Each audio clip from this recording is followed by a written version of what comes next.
L'approche par les serious games, donc qu'on appelle la gamification ou la ludification pour les amateurs de français, c'est une approche qui vise à contrecarrer cette distance assez naturelle que les gens ont avec les personnes qui incarnent la sécurité ou la cybersécurité. C'est-à-dire que les utilisateurs ou les entreprises, généralement, ont un rapport avec la politique de sécurité un peu comme un garde du corps. On ne remet pas en cause la sécurité ou la cybersécurité, sauf qu'on veut, comme un garde du corps, que ça nous protège, mais que ça nous foute la paix.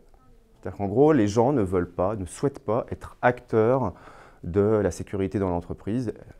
Ils veulent, voilà, un garde du corps qui s'occupe de tout. Or, ça ne marche pas comme ça. Tout le monde dans l'organisation, à son niveau, doit, soit à son propre niveau pour éviter des négligences, soit être en vigilance pour éviter de la malveillance. Chacun doit, à son niveau, être acteur de la sécurité de l'entreprise. Et donc, comment rendre les gens acteurs alors que fondamentalement, ils n'en ont pas vraiment envie?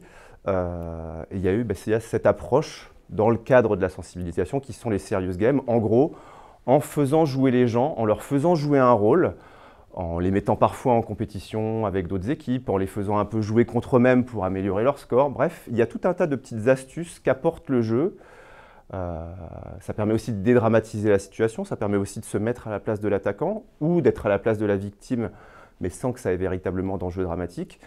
Toutes ces petites astuces permettent aux personnes de prendre conscience de tout un tas de messages qu'on va leur faire passer par le jeu et surtout leur faire prendre conscience que, comme dans le jeu, ils doivent être acteurs de la sécurité de l'organisation.